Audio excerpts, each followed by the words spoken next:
From the Washington Post, among the revolts sweeping the Middle East and North Africa, Iraq's has been an exception. There, protesters are seeking to reform a democratically elected government, not to topple an autocrat. It has been 1 year since the parliamentary election took place, but the government did not complete its formation yet. We are here today to remind the parliament of the promises they have made during the election campaign to form a democratic state. There were many promises that have been made to offer services to people and combating corruption. All these promises have not been fulfilled yet. But protesters, human rights workers, and security officials say the government of Prime Minister Nouri al-Maliki has responded to Iraq's demonstrations in much the same way as many of its more authoritarian neighbors, with force.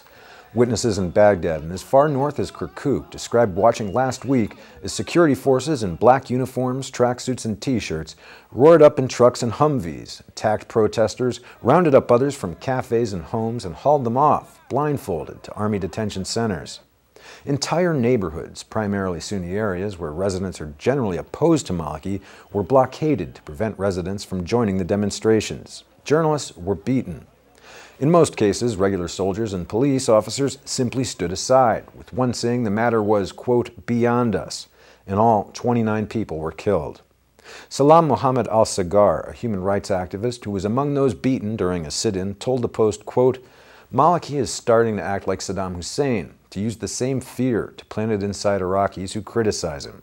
The U.S. must feel embarrassed right now. It is they who promised a modern state, a democratic state. But in reality, last month, the U.S. Embassy there issued a statement saying that security forces appeared to have followed Maliki's directive to allow peaceful protests.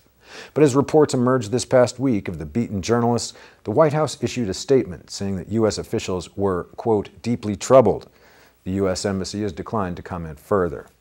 Although he has been praised for restoring a measure of security to Iraq, Maliki has been criticized for showing an authoritarian streak, in particular for maintaining a shadow security force outside the regular chains of command, which he strongly denies.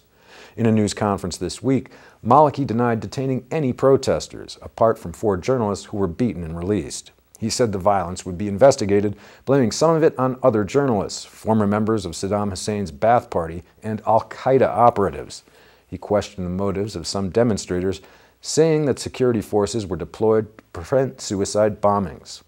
But those who were targeted say Maliki is increasingly using special security forces to punish critics and political opponents.